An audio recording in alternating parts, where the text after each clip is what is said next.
Hello everyone, welcome to the channel Contract Simplified. Today's video of Let's Review, we will be reviewing an indemnity clause. Before we start, let's read the clause. Supplier shall indemnify, define, and hold harmless the purchaser, its affiliates, officers, employees, agents from and against any and all claims, losses, damages, liabilities, costs, expenses, including reasonable legal fees arising out of or in connection with any breach of this contract by the supplier, negligent act or omission or willful misconduct of the supplier, or infringement of third party intellectual property rights in relation to the goods or services supplied under this contract. Now let's understand the steps. Here the supplier is required to indemnify the purchaser at its entire group against and any all claims, losses, damages, liabilities, costs triggered by any breach, any negligence, IP infringement. Problem. Problem is it is very broad and high risk for the supplier, as there is no limitation on scope, no threshold like materiality, no control over claims, no exclusion of indirect losses. In short, there is an unlimited exposure. Now let's draft this clause in favor of the supplier. The first thing that we are going to do is narrow down the scope of this particular clause. Limitation to the direct claims. This clause now covers only direct claims and removes exposure to the remote or speculative losses.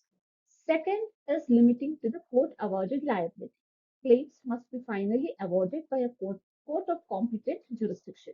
This prevents inflated or verified claims.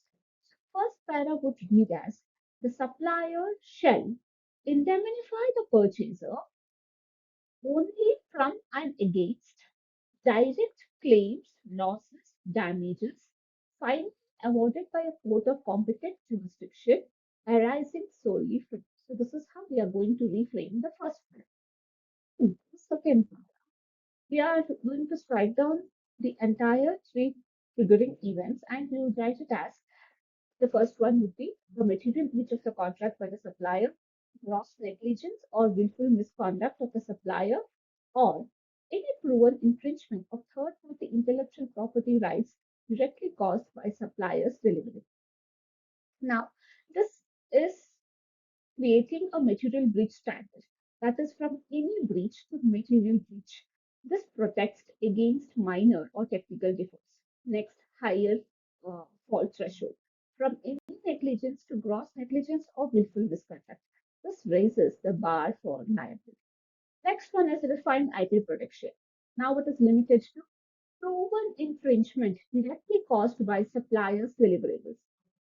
Henceforth, this eliminates indirect or unproven IP claims.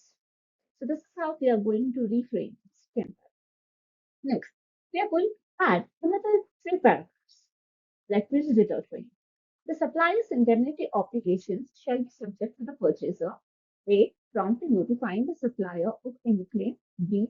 Granting the supplier sole control over the defense and settlement of such claim. C. Providing reasonable assistance at supplier's cost. The supplier shall have no liability to the extent that it arises from 1. Specifications or instructions provided by the purchaser. 2. Modifications of the deliverables by any party other than the supplier. Or 3. Use of the deliverables in a manner not contemplated under this contract. In no event shall the supplier be liable for any indirect, incidental, special, consequential damages, including loss of profits, revenue, business opportunity. Now let's understand this. First, we have claim control mechanism. Purchaser must notify promptly, allow supplier to control defense and settlements, and also provide assistance. This ensures that the supplier is not blindsided. Next, there is clear exclusion from liability. No liability when it is due to purchaser's instruction, third-party modification, or misuse of deliverables. This prevents unfair risk transfer. Next one is exclusion of indirect damages. This clause clearly removes the liability for indirect incidental, consequential damages, loss of profits or business. And this is a major financial safeguard. So this is how we are going to review the indemnity clause. If you want more such practical redlining breakdowns, let me know in the comment sections. And do not forget to subscribe to the channel. Thank you for watching.